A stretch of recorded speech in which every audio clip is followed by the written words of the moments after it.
Boa noite. Boa noite, sejam bem-vindos. Vamos começar mais um Arte Nossa de Cada Dia. Hoje vamos receber o ator e diretor teatral Renato Prieto. Olá, Ricardo, seja bem-vindo. Vamos aguardar enquanto o Instagram avisa as pessoas para irem entrando. Esperar o Renato chegar e a gente começa o nosso bate-papo de hoje. Oi, Renata. Vitor, sejam bem-vindos. Vamos aguardar o Renato entrar e a gente começa.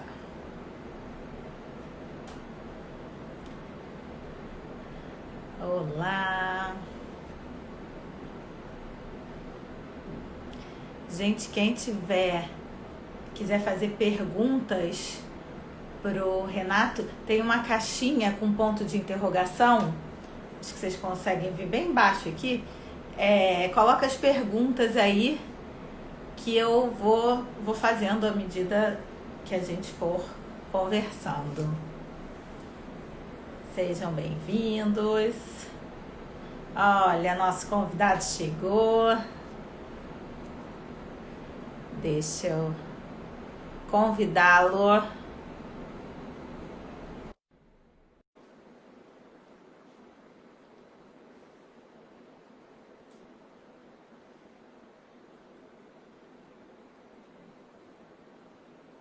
Olá, E aí? tudo bom? E aí acende-se uma luz, né? Aparece alguém, você fala, meu Deus, sou eu aí dentro, o que eu estou fazendo aí? Onde eu estava nesse momento? Né? Agora, nesse momento, a gente só consegue se relacionar assim agora, né? É, Que é. prazer imenso tê-la aqui com a gente, para a gente conversar sobre arte, sobre espiritualidade. E acho que a gente vai ter uma noite aí de papo bem bacana. Obrigada por ter aceitado o convite. Imagina, obrigado eu. Estamos aqui para servir a honra que nos compete. Temos cada um fazendo a sua parte, tentando fazer pelo menos a sua parte, né? Eu vou tentando fazer a minha aqui. E já aproveito para te passar um convite dos amigos da Luz, que eles querem a sua presença também na live que eles fazem de segunda a sexta na quarentena. Tem tido live todo dia. Pede para eles marcarem com a Alessandra, porque assim, como tem muita coisa marcada, ou que eu já fiz, chegou um momento assim, tinha coisas que eu ia anotando, porque as pessoas vão entrando às vezes no meu zap, nas minhas coisas pessoais, e eu dizia assim, tá ok, vamos, ok. Aí um dia eu marquei um jantar com uma amiga minha e disse, podemos sair para jantar, vamos fazer alguma coisa, minha agenda não tem nada, como sou feliz hoje. E aí eu liguei para a Alessandra para falar alguma coisa e disse assim, bom, pelo menos hoje eu estou liberada. Ela falou, não, você tem uma entrevista para gravar com a TV Cultura, acho que era, de São Paulo, acho que era Roda Viva, sei lá. Daqui a 1 hora. Aí eu tive que cancelar o jantar. Então eu tomei a seguinte decisão, assim, vai tudo em direção ao telefone dela, porque aí ela escreve, atualiza e me manda. Aí todo dia eu dou uma olhadinha na agenda, entendeu? Por exemplo, assim, ontem eu dei uma olhada, vi que era você e tal. Aí eu vou lá, copio e começo a divulgar também com as minhas redes, onde eu tenho qualquer amigo que fala comigo, eu aproveito e clico naquela foto que você mandou e mando. Entendeu? Então, assim, eu vou mas passar pede para pra eles o telefone da Alessandra, vou passar. Que o público lá, pessoal do Amigos da Luz, vai ao delírio com o senhor Renato Prieto lá com a gente. E você pede para eles falarem então com a Alessandra, tá, e aí marcar um dia que não seja segunda, porque assim, às segundas-feiras eu estou fazendo um encontro chamado Você Comigo ao Vivo, porque eu comecei a ver assim, uma repetição, digamos, de muitos problemas e das pessoas, né? Problemas que eu também tenho, que você também tem, porque às vezes a pessoa vê a gente aqui, ó, com a carinha feita, com óculos, não sei o quê, como esse povo é feliz e tal, que tá atrás do vídeo, são felizes. Mas as pessoas precisam se conscientizar que nós temos problemas iguaizinhos a que todas as pessoas que estão aqui. Os boletos que chegam na porta, os parentes que ficam doentes, os amores da gente que estão com problemas de saúde, enfim, problemas psicológicos, problemas emocionais e tal. E eu resolvi então criar esse encontro na segunda-feira para trazer especialistas, entendeu? Assim, para responder, por isso chama-se Você Comigo ao Vivo, para responder algo que aflige aquela pessoa, sabe? Assim, que às vezes ela não tem acesso, porque hoje em dia telefone todo mundo tem acesso, mas ela não tem acesso, por exemplo, a terapia, terapeuta. E aí eu passei a explicar coisas assim que eu sabia, porque eu catei isso lá atrás. Por exemplo, vai servir para quem está nos ouvindo o que eu vou falar. Às vezes a pessoa quer fazer terapia e diz, mas é muito caro, eu não tenho dinheiro. Você paga porque você não sabia o que eu vou te contar. Você vai na universidade mais próxima de você, numa escola, faculdade de psicologia. Procura alguém lá na secretaria. Aí você vai descobrir que aquela faculdade, a maioria delas tem, pelo menos a que eu conheço tem. Ela tem um departamento onde o aluno que já se formou, que já fez pós-graduação, ele passa a atender ali dentro, no horário da aula, ele passa a atender você, por exemplo, acompanhado de um mestre, do mestre dele, uma pessoa que ele confia, que no início acompanha, mas depois que ele vê que a pessoa anda sozinha, vai. E sabe quanto custa isso? R$ 1. Você diz assim, eu posso pagar R$ 5, eu não posso pagar nada. E você vai, pra você ter uma ideia, a minha primeira dentista, a doutora Araci Zolfo, foi assim. Ela era recém-formanda da universidade, né, da Escola de Odontologia, que era na URCA, hoje é em Niterói, e eu fui o primeiro cliente dela. Eu era aluno também, estudante, e eu fui o primeiro aluno dela. Que então eu cuidava dos meus dentes, aquelas profilaxias todas, né, de limpeza, blá, blá, blá, e eu não pagava nada. E aí, quando ela montou o consultório dela, eu já podia. Eu era o cliente dela. Então, assim, esse canal é para isso, para mostrar às pessoas que elas podem encontrar uma saída em algum lugar, do tipo, não tenho dinheiro para pagar o dentista. Nós sabemos que dentista é muito caro, eu vivo batendo boca com a minha. Ela é minha amiga. Eu digo assim, tá querendo comprar o quê? Carro novo? Vai trocar de apartamento? Né? Eu brinco muito com ela, a doutora Daniele Cavalcante, que eu tô com ela há anos, que a Araci depois saiu do Brasil e foi morar em Portugal, naquela época que sim, que muitos dentistas foram para lá, é verdade. Isso, ela foi. Então é a doutora Daniele Cavalcante, Moreira Cavalcante. Então, assim, aí você descobre esse fato que eu estou te contando, que você pode fazer um tratamento de qualidade na universidade. Sim. Agora, tem que ter paciência, acordar cedo, ir lá no horário que eles marcaram, que às vezes marcava 8 horas da manhã. Tem que ter paciência, por exemplo, para rodar até achar o lugar certo. Entendeu? E aí, por exemplo, assim, eu trouxe um terapeuta, Dr. Carlos Eduardo Goulart, que é um dos mais importantes do Brasil. Ele topou vir para cá para falar sobre ansiedade. E outro dia eu falei sobre mensagens. Que tá todo mundo sofrendo de ansiedade hoje em dia, né? Todo mundo dentro de casa, né? Aí você descobre, assim, por exemplo, numa situação como essa, eu digo para as pessoas, por exemplo, coisas que ela pode fazer. Exemplo, primeiro, eu fiz uma só dando todas as minhas dicas, que eu conhecia na prática. Mas eu dizia o tempo todo, atenção, que quem vai te responder tecnicamente é o Dr. Carlos Eduardo, da próxima segunda-feira. Mas aí você dá dicas, por exemplo, vou te dar dica. Simples, exemplo. Se você caminhar todos os dias, 30 minutos, 40 minutos, aí o cara diz, mas eu moro no kitnet, vai da parede, janela, parede, durante meia hora. Mas eu moro num prédio, sobe a escada e desce a escada, até dá 40 minutos. Vai pro terraço, sobe uma escada, desce outra. Mas enfim, se você fizer 30, 40 minutos em média por dia de exercício, você fabrica serotonina, então você tem menos ansiedade, tem menos possibilidade de depressão. Você vai na natureza, por exemplo, na homeopatia, por exemplo, Rescue, do Dr. Bach, que custa barato, um vidrinhozinho daquele custa 10, 12 reais, o puro custa um pouco mais. Aí eu digo, se você coloca 5 gotinhas embaixo da língua, aquilo melhora muito.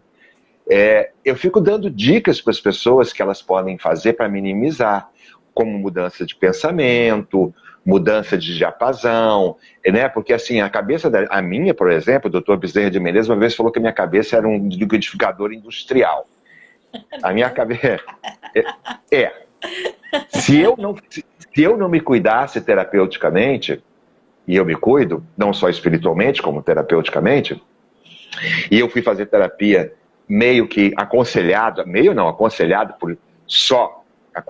por Joana de Ângeles, através de Divaldo, que ela disse que era importante, porque você também, atriz, sabe disso, nós vivemos muitas personalidades, numa encarnação de 80, 90 anos, nós vivemos 10, 20 personalidades, que não é a nossa personalidade, que é importante você ter firmeza da sua, para que o outro possa entrar, contar a sua história e depois sair. Comecei a fazer exatamente por isso, porque assim, se deixasse, digamos, eu escrevo um livro com a mão direita, leio um livro com a mão esquerda, converso com alguém que está comigo aqui, você entendeu? E sou capaz de pintar com os 2 pés. Isso não pode, entendeu? Isso é para... Não pode dar certo. Que a mente fica fervilhando, né? Muito tempo. E aí, essa questão que você falou da terapia com personagem, eu converso isso muito também com os meninos na faculdade, porque... eu acho isso importantíssimo, porque você entra na vida do personagem e depois pode ser difícil, né, sair, desvincular disso. E aí eu aproveito esse gancho para te falar, porque o André Luiz foi um personagem muito marcante na sua vida. E as pessoas te chamam de André Luiz. Várias pessoas aqui passaram, oi, André Luiz. Como é que funciona isso? E o filme já tem o quê? 10 anos? É quase 10. Ele estreou na semana do meu aniversário. Ele estreou um dia antes ou um dia depois do meu aniversário, que é em setembro. Então eu me lembro disso porque foi uma comemoração. Imagina, meu aniversário, digamos, era na sexta, o filme estreou, digamos, na quinta, e no domingo já se sabia que tinha ido 2,5 milhões de pessoas assistir. Então, um presente maior possível de aniversário. Mas veja só, o Divaldo, quando me viu fazendo O Semeador de Estrelas, que contava a vida dele, e que muitos anos depois, 15 anos depois talvez, aquele material todo foi muito aproveitado e virou o filme, né, sobre a vida do Divaldo, que estreou ano passado.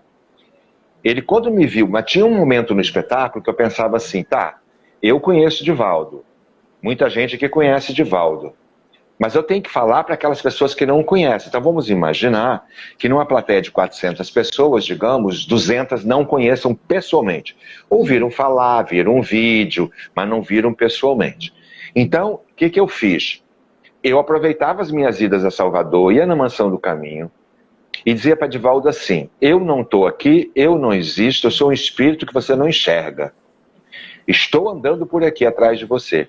E eu comecei a pegar o gestual todo do Divaldo. Todo o gestual, a forma de levantar a mão, de falar aqui, né? Eu comecei a pegar todo o gestual dele, que eu falei, pelo menos num momento do espetáculo, que, digamos, que dure 10 minutos, um exemplo, eu tenho alguém, quem estiver na plateia, tem que cutucar o do lado e dizer assim, você não queria saber como ele é? Aí, ó, é assim, é desse jeito aí. Renato está fazendo igualzinho, é do mesmo jeito. Então, se eu conseguisse isso, que o público dissesse um para o outro, dissesse, meu Deus, é igual o Divaldo. Era um carimbo, mas o maior carimbo foi o próprio Divaldo. No dia que ele assistiu o espetáculo, ele chegou, ficou combinado, que era um local que cabia 1.000 e poucas pessoas, então ficou combinado que, digamos, o espetáculo era às 7 horas, Divaldo entraria às 7 horas, lá pelos fundos, já com a luz baixa e tal. Ele também achou interessante, para não criar tumulto na plateia, porque ele queria assistir. Ele falou assim, não, eu não vou assistir, eu quero assistir. Então já tinha uma fileira aí reservada, discretamente, ele sentou, ninguém sacou que ele estava aí. E quando acabou o espetáculo, fui eu que falei para o público isso, né? Eu disse, olha, gente, vocês estão tendo prazer essa noite de ter, por exemplo, o meu personagem ao vivo na plateia. Aí ele se levantou, recebeu os aplausos, ele veio para o palco, eu chamei ele para o palco, para ele falar alguma coisa, e quando ele chegou no palco, ele falou assim, Renato, olhando para o palco durante 1h30, né, olhando para o palco, eu não sabia se eu era você ou se você era eu. Então a simbiose. Então, assim, estou contando a história de Divaldo porque eu estou dizendo que foi a mesma preocupação que eu tive com Debon, que eu tive com quando eu fiz o Ernesto Fantini em A Vida Continua, quando eu fiz, por exemplo, o Jair no filme do outro filme do Wagner, quando eu fiz o personagem no filme Salvador, quando eu fiz o filme no Meio de Nós em São Paulo com o Juliano Posati, e quando eu fiz o personagem ABCD, né, eu tive essa preocupação, porque a coisa que mais me encanta no trabalho de ator é o fato de que eu posso enganar você durante 1h30 no palco, entendeu? Né? A ideia então, por exemplo, não é essa? Então, assim, eu fazia uma outra peça no Teatro Vanucci, depois Teatro dos Grandes Atores, e um dia o Wagner de Assis, diretor do filme, foi assistir com a mulher dele, com a Ivana, que é muito minha amiga. E aí, lá pelos 15 minutos de espetáculo, o Wagner falou assim, ué, o Renato não é protagonista dessa peça? Ela falou, E o protagonista não entra? Ela falou, como? Ué, cadê o Renato? Ela falou, o Renato está em cena desde que a peça começou. Aonde? Ela falou, aquele ali do lado esquerdo, é ele. Ele não tinha me reconhecido. Então acho que é um prêmio. Isso é maravilhoso. Então eu acho que não é um prêmio, quer dizer. O personagem, né? Não consegue identificar o ator, só o personagem.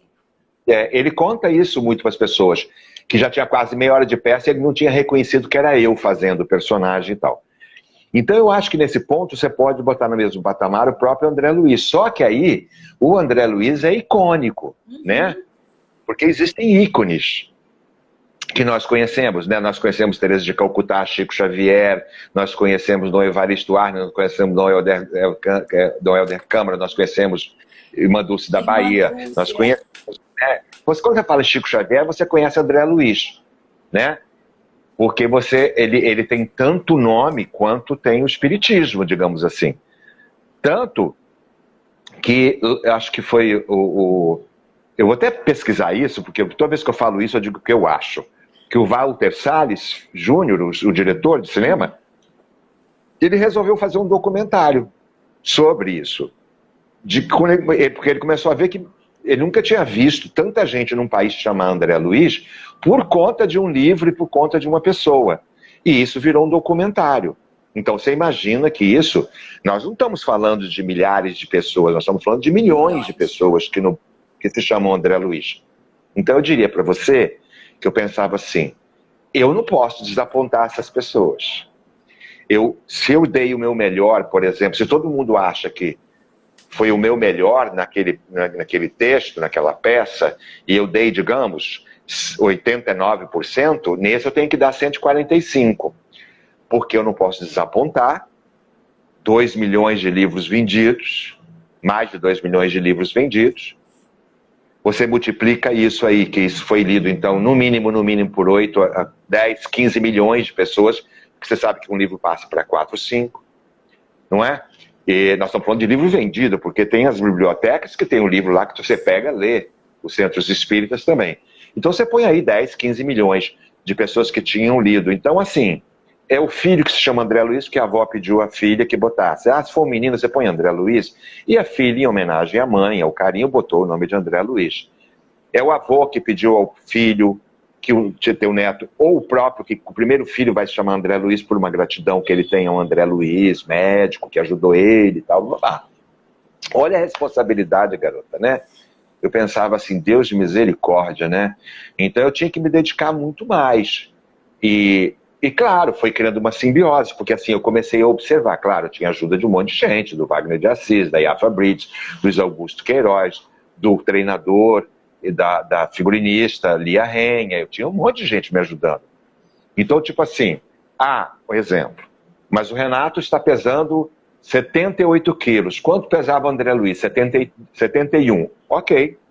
Semana que vem eu estou com 71.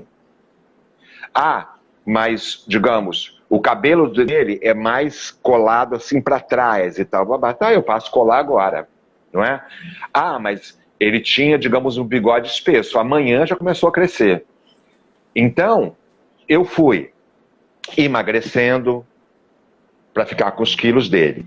Deixando a barba crescer para ficar com o bigode dele. Deixando o cabelo mais sério, mais sintético, assim, né? Como, até tá assim, mais hoje, mais ele aqui. Que eu cortei ele hoje com a minha...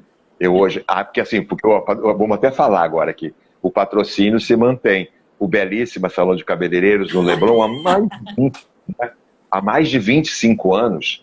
São eles que cuidam da minha equipe toda, assim, né? Das meninas e dos meninos. E reabriu. Então eu fui lá, falei, não, eu vou lá, que a Carla me recebeu hoje de cabelinho novo e tal. E depois tem um bom patrocínio que eu não vou perder, né? Chama-se Belíssima, no Leblon. Que é, por favor. Mas ele pode uma classe artística, viu? Isso é importante. Eles já é uma amizade, já, né? São 20, 30 anos que a gente está junto, já é mais amizade mesmo e tal. Eles cuidam dos meninos de elenco meu e tal. Bom, aí chegou uma hora que, por exemplo, quando eu me montei com a roupa, com tudo, então alguém que estava vendo, um americano, não sei se da Fox, não sei se um treinador, falou, "This is a man." Ele é o homem, ele é o cara. Sim, porque você pegava uma foto do André Luiz, jogava numa tela grande e botava uma foto minha, como eu já tinha me adequado nessas outras fotos que eu estou falando para você, você colocava e fazia assim, ó, passava uma para lá, uma para cá, ou vinha aqui, uma entrava dentro da outra e você não sabia quem era ele e quem era eu, né? Foi criando uma simbiose. Mas tudo isso, veja só, não independente do ator, entrou o ser humano. Tipo assim, como é que você vai contar a história da Teresa de Calcutá sem ser humanisticamente jogado naquilo ali? Digamos que você vai fazer a Teresa no teatro. Você tem que se jogar de alma ali. Você não vai poder chegar no teatro, por exemplo, não é o teu caso, mas vamos imaginar, que você chegue no teatro, por exemplo, antes foi para casa de um amigo e tomou 5, 6 copos de cerveja ou bebida para fazer Teresa de Calcutá no avião. Não pode, né? Então você começa a se adequar em respeito ao personagem, digamos. Em respeito pelas pessoas que as pessoas têm pelo personagem. E isso vai impregnando você, porque você vai virando de verdade. Você diz assim, por exemplo, se fosse o caso, ô Carla, toma um copo de vinho com a gente. Você diz, não, eu agradeço. Eu tenho um espetáculo hoje às 20 horas e nesse espetáculo eu faço a Joana de Ângeles, por exemplo. Estou dando um exemplo. Uhum. Como é que você está? Você está certíssima. Você tem que manter ali, a construção vai muito além de só o momento de entrar em cena, né? E durante essa preparação para o André Luiz, teve uma pergunta aqui, se você sentiu alguma energia diferente, se você sentiu uma aproximação dos amigos espirituais para te ajudar nessa construção. Não, eu sentia a presença o tempo todo dos amigos, dos protetores, sabe? Eu sentia como se alguém dissesse assim, mesmo que ele não seja o moralmente mais preparado, digamos, mas não tem ninguém mais preparado do que ele, digamos assim, sabe? Eu me sentia ao mesmo tempo grato por ser pequeno e ser escolhido, mas ao mesmo tempo eu também me sentia feliz porque talvez não tivesse naquele momento alguém que fosse abraçar a causa, né? Comprometido com a doutrina. Eu já deixei de fazer, por exemplo, novela em determinadas emissoras, ou por causa de ser declaradamente espírita, eu não quis fazer, eu não aceitei. Eu sabia, inclusive, que eles estavam me levando para ali porque era uma maneira de fechar a minha boca por 2 anos de contrato. Então eu não fui, não é? Eu sei. Me silenciava por 2 anos ou mais e tal. Por outro lado, eu também, ao mesmo tempo, eu deixei de fazer filmes ou programas na televisão, por exemplo, que eram, digamos, abraçados à ideia de um certo deboche em cima da ideia, você entendeu? Uhum. Eu não podia participar daquilo ali, por exemplo, se aquilo ali estava... mas é o politicamente correto. Sim, mas aquilo ali tinha um deboche por trás, você entendeu? Uhum. Tinha um certo deboche ali. Você sentia uma acidez desproporcional e desrespeitosa com a escolha do outro, fosse ela espírita ou não, Sim. candomblessista, umbandista, Peixonoye, messiânica, católica, evangélica, eu estou defendendo todos. Eu não acho graça. Eu não acho graça, por exemplo, na minha boca, a não ser que tenha uma justificativa muito grande. Por exemplo, um personagem tem um conto do Chico que vai virar cinema, que é um texto de um grande roteirista de cinema brasileiro chamado Rogério Sacchi. Então, na boca daquele personagem, que aliás eles me deram o roteiro e eu escolhi o pior personagem que tinha ali dentro do roteiro, asqueroso, mau caráter, enfim. Tudo que você fez. Isso. Eu escolhi o pior que tinha ali dentro. Falei, esse aqui, ó, esse pior. Que, na verdade, é um grande personagem. Aí, na boca desse personagem, na ação, ela vale. Você entendeu? Sim, agora, num outro formato, por exemplo, em que eu estou fazendo como se fosse stand-up, solto ali, aí eu falo alguma coisa que não seja bom para a tua escolha filosófica ou religiosa e tal. Então eu pensava assim, temos que dar a esse homem esse respeito que eu tenho por ele. E que eu vejo todo mundo quando fala assim, eu vou, digamos, vai começar a filmar o Nosso Lar. Eu vou fazer o André Luiz, todo mundo faz assim, o André Luiz, meu Deus, como eu sou fã dele, como eu sou grata a ele, porque eu li todos os livros dele. Eu ouvi isso o tempo todo, durante 2, 3 anos. Porque do momento em que ficou decidido que ia ser feito o filme, até o momento de filmar, passaram-se 3 anos, mais ou menos.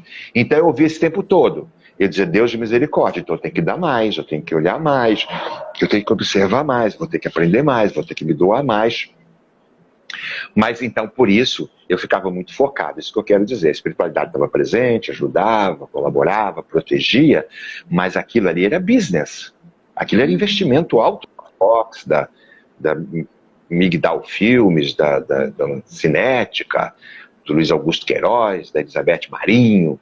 Aquilo era um investimento alto demais para os padrões do Brasil naquele momento, né? Milhões de dólares. E foi um filme que causou uma revolução, né, na nossa bilheteria. Porque até então era só aqueles filmes pastelão, vamos dizer assim, que enchiam o cinema. Aí veio o Nosso Lar e mudou isso aí, né? Não podia. Né? Eu não podia, por exemplo, chegar ali e não estar muito preparado, né? Por exemplo, se você me perguntasse página 32, eu sabia da 32 a 38. Volta para 27. Eu ia para frente e para trás, para qualquer lugar, porque eu tinha estudado aquilo exaustivamente. Marcações, textos, indicações, detalhamento de cena. Eu tinha visto bodyboard, eu tinha visto desenhos. Eu ia, inclusive, para o estúdio para não fazer nada. Eu ia para acompanhar, por exemplo, figurinistas, criadores, cenotécnicos, cenógrafos. Eu ficava andando de sala em sala. O que é isso aqui? É a cena que vamos gravar, tal cena com o teu personagem. Como é que é isso? Mostra pra mim. Você entendeu? Quando eu cheguei lá no dia do cenário ao vivo, cenário ou cenário físico, mesmo real, como era a casa de Santa Teresa, eu já tinha ido a Santa Teresa só para conhecer a casa. Ninguém tinha ido lá. Eu peguei meu carro, subi Santa Teresa, sabia que era o número tal da rua tal, parei em frente à casa, fiquei admirando a casa, entendeu? Tinha um lugar ali do lado que eu podia comer uma comidinha, aproveitei para almoçar e era de frente. Aí eu ficava olhando para a casa, olhando para a varanda da casa. Olha, quando eu cheguei na casa para gravar 3 meses depois, a casa estava dentro de mim, não era novidade. Sim, entendeu? Ela estava dentro de mim. O do ambiente, né? Você já se apropriou de toda a história ali, né? Quando chega para gravar, já está todo o entorno pronto, né?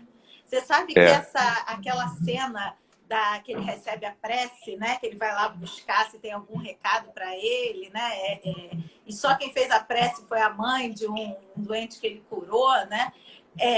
Depois que eu assisti aquela cena me impactou tanto que eu comecei a fazer a oração assim para tanta gente que já tinha desencarnado há tanto tempo. Eu falei assim, gente, será que alguém ainda lembra dessa pessoa? Será que ela vai? Né?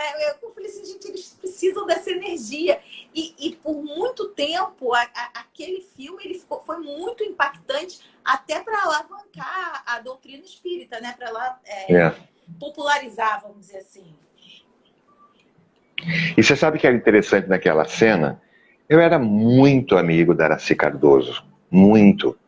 A Aracy Cardoso morava num apartamento na a caminho do Jardim Botânico, aí aqueles que tem a floresta atrás, e o apartamento dela era um apartamento embaixo, duplex em cima, né? Com aquela varanda linda para a floresta. E a gente ia lá para almoçar. Aquela menina fazia comida, subia, colocava lá em cima, no balcão, e a gente sentava ali, não só eu, como assim, Priscila Camargo, eu, Du Moraes, artistas no geral, e batia papo. Eu fiquei muito feliz quando eu vi que era a Aracy que ia fazer o personagem, porque assim, ver a Aracy logo depois desencarnou, ver a Aracy, personagem, ali, digamos, como a pessoa que tinha rezado para o personagem, também era, digamos, uma confusão emocional para mim também. É como se fosse Aracy Cardoso orando para o Renato, que é André Luiz, que é Aracy, você entendeu? Então aquela cena, por exemplo, ela me causou uma grande comoção. E atrás de mim tinha uma atriz amiga minha, Silvia de Silva, que chorava copiosamente, as pessoas muito emocionadas na cena, entendeu? Todos que estavam ali foram chamados só atores para aquela cena, que tinham que se emocionar, porque cada um estava vendo alguma coisa, tinham que se emocionar. Aquilo tudo me emocionou muito, mas olhar para Aracy e trazia para dentro de mim afetividade, por exemplo. Seria a mesma coisa, foi a mesma coisa no dia que eu fui gravar a cena com a Selma Egrey, por exemplo, né? A Selma é muito minha amiga. A Selma se parece, pena que está um pouco longe, eu não posso pegar. A Selma Egrey é muito parecida com minha mãe. Os olhos, né, ó, são claros, verdes, não. Mamãe é meio mais puxado para o azul violeta e tal, muito parecida. Então nós combinamos que no dia nós não nos encontraríamos, só nos encontraríamos no set. Depois de eu ensaiar a cena com o Otton Bastos, então, como a cena entre eu e ela não tinha texto a não ser improvisação, tipo minha mãe, meu filho, era só improvisação, então o que acontece? Eu entrei no estúdio, gravei a cena, sempre de costas. E quando eu viro, a Selma Egrey estava lá. Você entendeu? Tanto que o combinado, todas as câmeras foram ligadas para que aquela cena não fosse regravada. Tipo, ela tinha que valer de primeira. Então, por quê? Porque assim, eu não tinha encontrado a Selma estava num outro local. Então, na hora que eu comecei a gravar, gravando, eles colocaram ela na posição aqui, mas ela estava sempre nas minhas costas. Eu nunca estava vendo, porque eu estava olhando aqui as coisas que o personagem do Otto me mostrava, olha a terra, e ela está aqui nas minhas costas. E quando ele dizia, eu tenho uma surpresa para você, que ele vira, aí ela já estava lá. Entendeu? Aí tinha que pegar esse momento ela da já estava surpresa ali. mesmo, né? Da emoção, exatamente. Aí eles trouxeram ela num silêncio absoluto para não parar a cena. Então, assim, tudo perfeito. Aí quando a gente encontra é aquela cena ali, né? Com aquela emoção toda, assim com a Chica Xavier. Chica é minha amiga, linda, né? linda. A Chica, eu frequentava a casa dela lá, eu não sei o nome, mas é perto de Guaratiba, enfim, ela é bem longe. Eu adorava ir para lá, bater papo com ela na varanda, conversar. No fundo da casa da Chica tem ainda a filha dela, a neta dela, Luana, que dá continuidade ao trabalho. Ela tem um centro de Umbanda. Se eu estiver errando, me desculpe, talvez seja de Codorna, mas é de Umbanda. E aí, eu muitas vezes para a casa da Chica, para aquelas festas que tem, né, específicas, e depois todos nós jantando na varanda, batendo papo com a Chica, e ela dizia para mim assim, um dos maiores orgulhos que eu tive na minha carreira foi ter feito aquela cena com você. Aquela e eu dizia, cena foi linda, ela vendo... Quer dizer, quer dizer, então é recíproco. E conta uma coisa pra gente, que momento que o seu trabalho de ator, a sua história é quase toda voltada para trabalhos espíritas, né? O teatro, o cinema. Isso foi uma opção sua ou isso foi uma coisa que aconteceu e você embarcou? Não, primeiro que eu queria sempre, eu queria me utilizar, digamos assim, de forma que eu pudesse mudar a história das pessoas com algo que eu fosse fazer e que fosse diferenciado. Eu queria ser útil dentro da profissão. Porque assim, jovem, bonito, galã da novela das 6, né? Novela de época, Sim a Moça e outras, né? Então, assim, as pessoas queriam aquele galã ali. Mas eu queria mais, eu queria muito mais que aquilo tudo. E você começa a encontrar as pessoas que estão muito afinadas, por exemplo, com seus ideais. Né? Tipo, por exemplo, se eu puder servir dos talentos que construí e dos estudos que faço sempre de aperfeiçoamento da minha profissão, dentro de uma ideia que possa ser grandiosa e ajudar todo mundo. Ora, quando você estabelece isso, o Chico Xavier fala uma coisa maravilhosa que diz assim: aquilo que é seu não sai procurando por aí, porque você vai ser encontrado. O que se é seu, ele vai te encontrar, né? E eu fui convidado para um almoço. O cantor Ivon Cury dava na casa dele aqui no bairro do Rio Cosme Velho, bela de uma casa, nos jardins da casa, ele fazia feijoadas, digamos, aos sábados, para receber a classe, pagodeiros, músicos, cantores, amigos, atores. E aí, quando eu cheguei, me disseram que eu estava na mesa tal. Você está naquela mesa ali, tal, blá, blá, blá. Eu estava acompanhado de uma colega atriz chamada Gracinda Freire, que fez muito sucesso em cinema e tal, teatro e televisão também. E quando eu cheguei na mesa, já vi um casal na mesa. O ator Felipe Carone com a esposa dele, a Odete. Nos sentamos, nos conhecíamos, eu estava fazendo a novela, encontrava com ele no estúdio, ele era amigo do fulano que era meu amigo. E aí, em algum momento, a Gracinda Freire falou assim: Carone, você sabe que o Prieto, além de ser um excelente ator, não sei o quê, fez lá os elogios dela e disse, mas o Prieto também é um jovem espírita, é espírita assim como você. Ela sabia que ele era espírita. Ele disse, nossa, que coisa maravilhosa, né? Um jovem ator, né? Atuando e ainda espírita e tal. Aí ele me comentou que alguns amigos estavam fazendo reuniões. Augusto César Vanucci, Lúcio Mauro, Felipe Carone, Hilton Gomes, Paulo Figueiredo. Meu Deus do céu, tinha Leide Francisco, tinha Solange Teodoro, Rosana Pena, Cleia Bulcão, Carmen Monegal, que eu me lembro, Norma Blum. Olha, estou me lembrando de todo mundo. Quem vê mais ali? Tinha uma atriz também muito... tinha mais outras pessoas ali que estavam ali e que depois sumiram do mercado. E essas reuniões... Heloísa Millet, acho que era, Heloísa alguma coisa também, Heloísa Raso, até desencarnou recentemente. E estava todo mundo ali naquela conversa, Vanucci, Augusto César Vanucci e tal. E a ideia era se fazer espetáculo, cinema, televisão, que tivesse sempre uma linha condutora espírita. E aí o Vanucci disse, eu vou fazer um quadro no Fantástico, chamado Incrível Fantástico Extraordinário, São Teatro, e vamos fazer uma peça. E a peça foi o Além da Vida. Além da Vida, psicografia. Peça espírita que eu assisti. Lá quando eu tinha, lembrando a todos os espectadores, que a primeira peça espírita que Carla assistiu, quando eu tinha 17 anos. Eu era um menino. Ali eu fazia o André Luiz, por exemplo. Eu era criança. E eu estava fazendo 18. E aí, nós começamos a fazer, foi um grande sucesso, tanto no programa que ele fazia na televisão quanto ali no teatro. Mas veja só, nós fazíamos... Eu estava fazendo de quarta a domingo o espetáculo Doce Pássaro da Juventude, do Tennessee Williams, com a Tônia Carreiro. De quarta a domingo. O Lúcio Mauro estava fazendo uma comédia. O Carone estava fazendo o espetáculo Bandeira 2, A Vida do Tucão, do Dias Gomes. E nós fazíamos o Além da Vida na folga, que era segunda e terça, no Teatro Vanucci.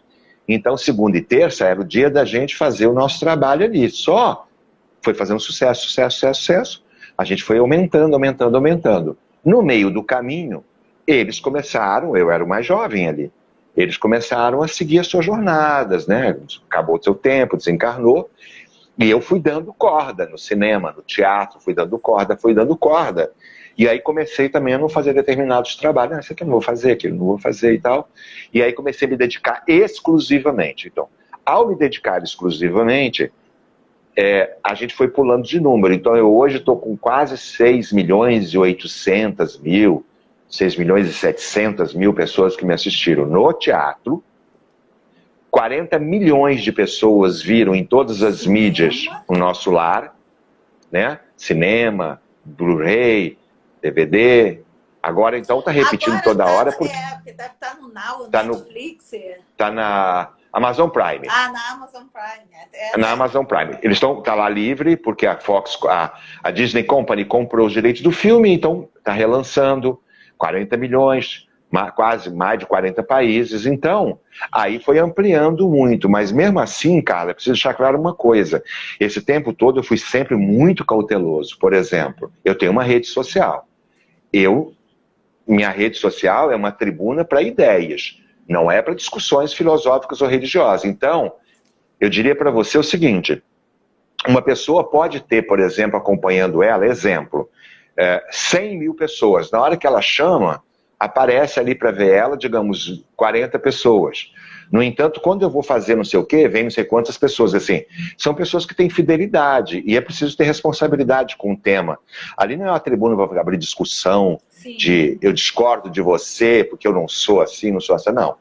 Então tá lá o meu Instagram, chama-se Renato Prieto, ator. Tudo meu tá lá. Então, quer dizer, quem não for inscrito, não acompanha, vá lá, acompanha Renato Prieto, ator, porque assim, ou filmes novos ou peças novas, tudo tá ali, daquilo que eu vou fazer, entendeu? Então acho que começou assim, porque tinha que ser assim. E aí não parou mais, né? Porque aí você foi dando continuidade ao trabalho que os seus colegas começaram, né? E tem o Teatro Vanucci... veja só, nós começamos...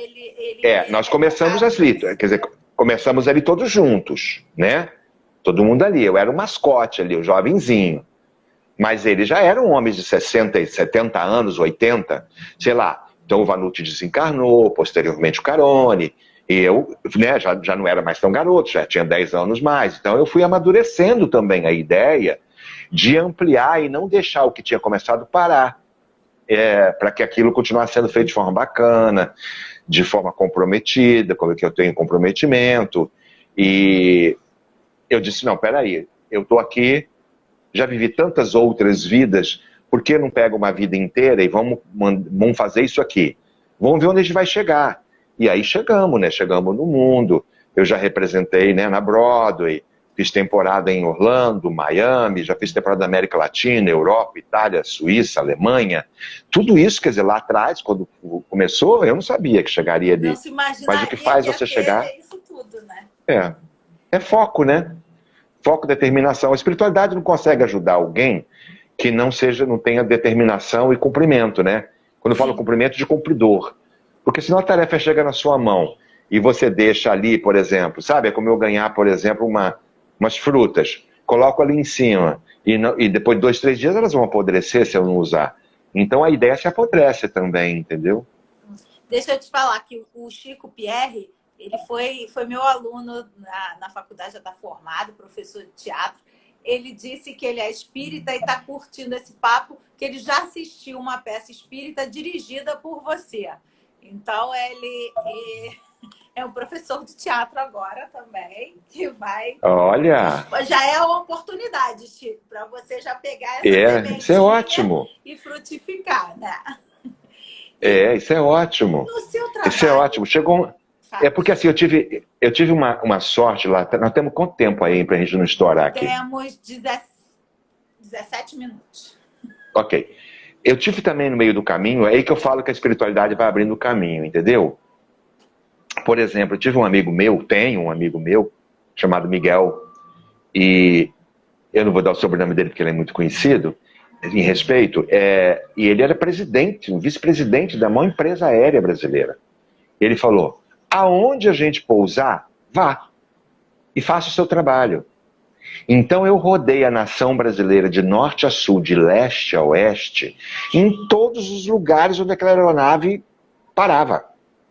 Ou, por exemplo, ela não parava na sua cidade, mas ela era 2 horas da sua cidade. Então eu ia para a cidade mais próxima, me pegava, e lá eu fazia 3, 4 cidades, voltava para a última, voltava para cá, onde tinha. Então com isso eu fiz todas as capitais brasileiras várias vezes, todos os principais municípios de cada cidade do país por mais de vezes.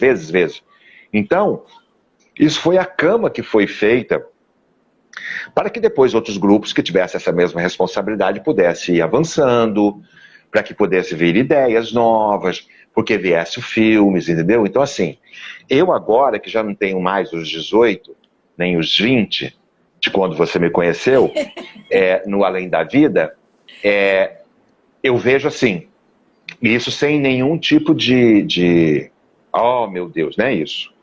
Cada dia agora é assim, digamos, você torce para fazer 21 para ter liberdade de ir e vir. Depois que você faz 21, 30 chega muito rápido. Então, assim, agora que eu já cheguei no meio do caminho, o que acontece? Todo dia é menos um dia desse período que eu ainda fico na matéria. Então, por exemplo, teve um dia que era um dia, hoje já são 2 anos, 3 anos, 4 anos. Tem uma hora que são menos 10. Então, eu tô focando agora tudo. Eu me juntei a um grupo. É lento o processo, porque logo começou a pandemia, mas esse braço dessa grande empresa cinematográfica já tem nome, e nós estamos desenvolvendo projetos. Todos, porque assim, eu quero deixar o máximo de projetos no audiovisual. Eu quero, em algum momento, encontrar algum ambiente que a pessoa queira. Eu quero tirar tudo de dentro da minha casa, por exemplo, e ficar tudo exposto no saguão grande daquela pessoa, que a pessoa pode, inclusive, se for o caso, futuramente, cobrar uma visita da sustentação daquilo ali, para que qualquer pessoa possa ter acesso aos livros que me orientaram, os filmes que eu fiz, os textos originais e rascunhos das peças de teatro, para que isso não pare, que as novas gerações possam fazer. Mas isso tem que estar em algum lugar disponível mais adiante, é uma coisa que eu preciso fazer. Mas eu preciso deixar o máximo que eu puder de séries, documentários. Então, por exemplo, eu fui para São Paulo, gravei o documentário No Meio de Nós, que se vocês não assistiram, pegue no YouTube, é maravilhoso, com direção do Juliano Posati. Eu fui para Portugal, gravei um outro documentário dentro da temática. Eu fui para Salvador, gravei um filme. Eu fui lá com o Wagner, fiz o filme A Menina Índigo. Então, agora, por exemplo, assim... Por sinal, esse filme, né? A Menina Índigo, aquela menina é uma graça, né? A Letícia, né? A Letícia, gente, foi maravilhoso aquele filme também. A gente, assim, eu falo a gente, assim, no meu caso, Andréa Veiga, que eu me lembro, acho que Xuxa Lopes também, a gente acabou ficando um pouco prejudicado. Por quê? As nossas cenas, elas tiveram que ser, digamos, extirpadas, porque na hora da distribuição nacional, parece que o filme só poderia ter, digamos, 1h30, ele estava, digamos, com 1h48, exemplo. Então, muitas cenas minhas com ela, maravilhosas, teve que ser extirpada, da Andréa Veiga, da Xuxa Lopes, para enxugar o filme para aquele tempo. Então, eu acho assim, o personagem que eu fazia, que era maravilhoso, ele ficou sem sentido ali dentro, na minha opinião. Ele ficou perdido, porque o que justificava a presença dele não estava lá, entendeu? Entendi. E, enfim, então assim, eu estou falando isso porque assim, hoje em dia eu tomo cautela em relação a essas coisas também do que vai fazer.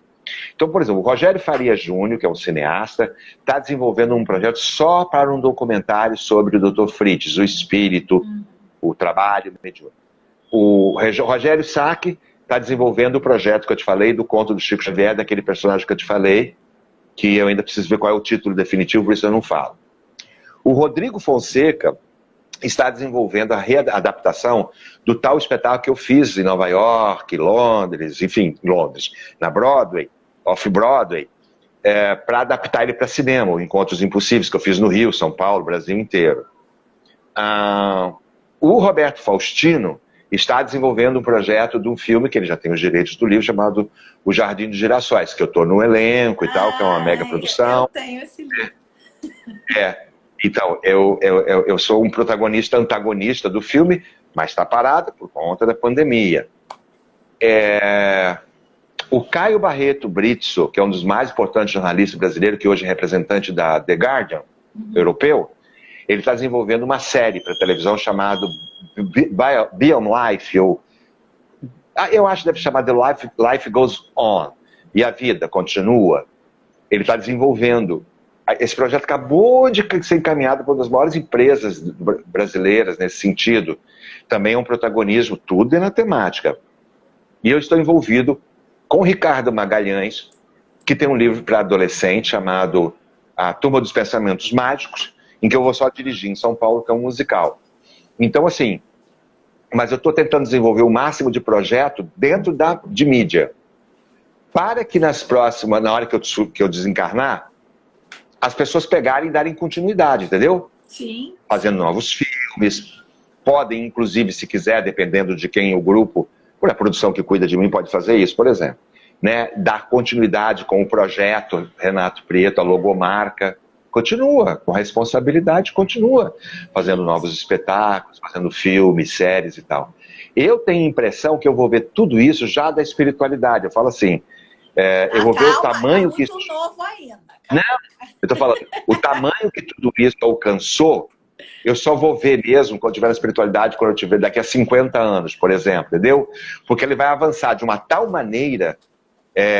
e pelos campos da... A Disney vem aí com um filme para criança que é 100% espírita. Alma, né? O nome do filme acho que é Alma. 100% espírita. 100% espírita.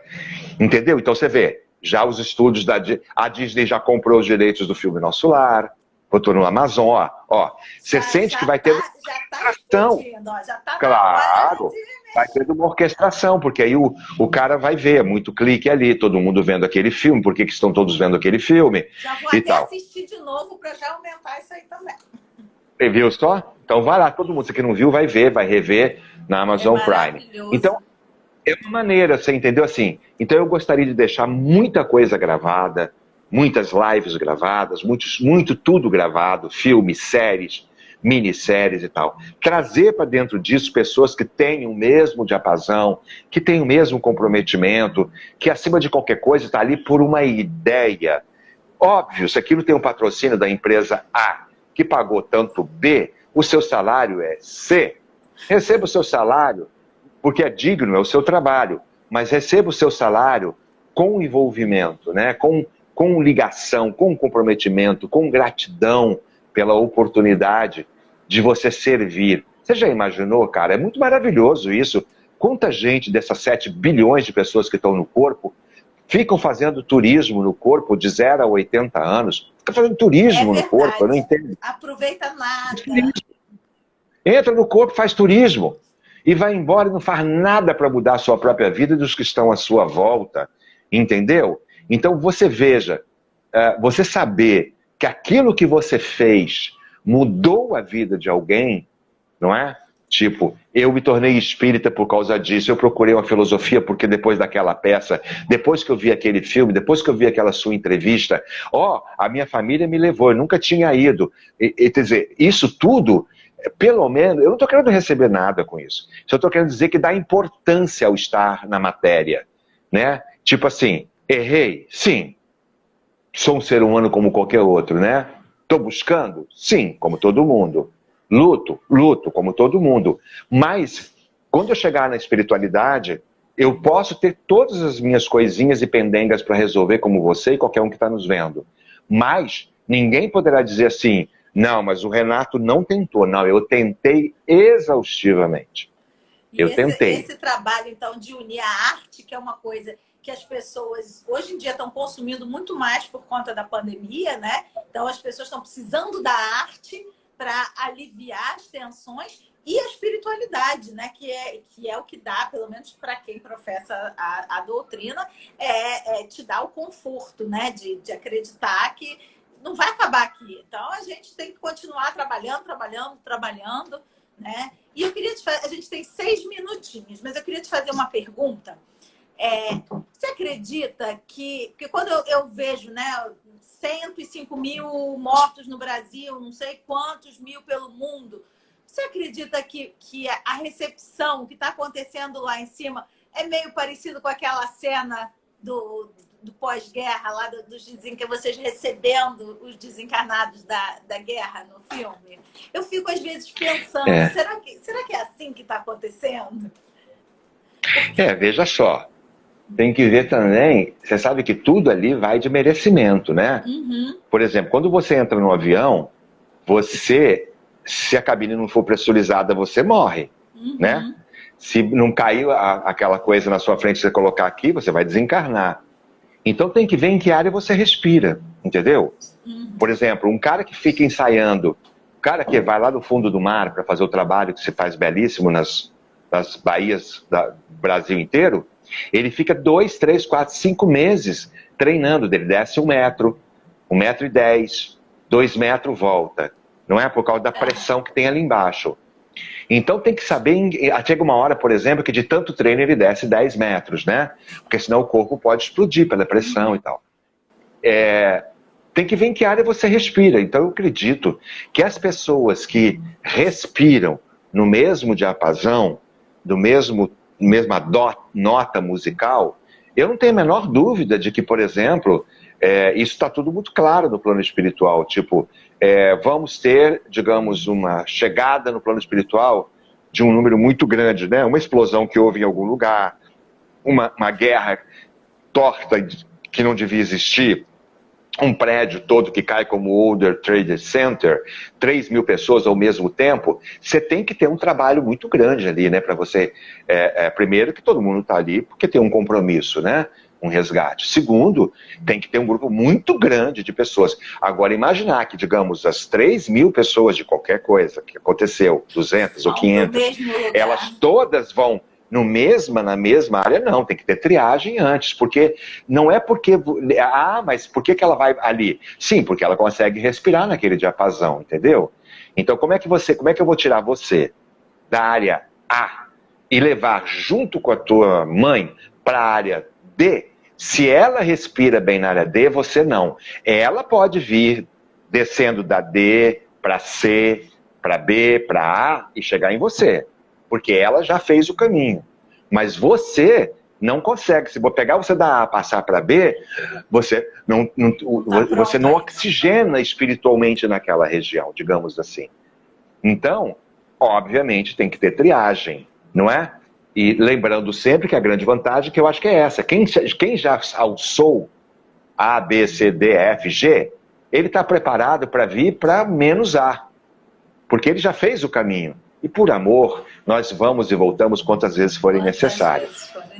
Não é? Agora, você não fez o menor esforço, não trabalhou, não foi solidária, não cresceu espiritualmente, fez turismo no corpo durante 80 anos, tinha condições de ajudar o seu semelhante, não ajudou, não contribuiu, não melhorou, não se intelectualizou, não estudou, vagabundeou no corpo durante 84 anos fazendo turismo, vai querer chegar, por exemplo, ali, e na triagem, você ir diretamente para aquele local, né?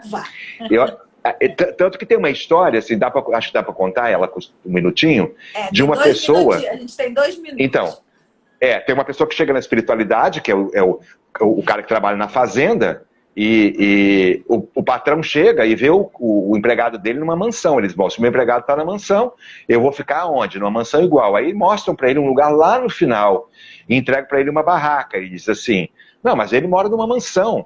Ele, sim, mas ele mandava tijolo para cá todos os dias, ele construiu a casa dele. Você não mandou, começa de baixo.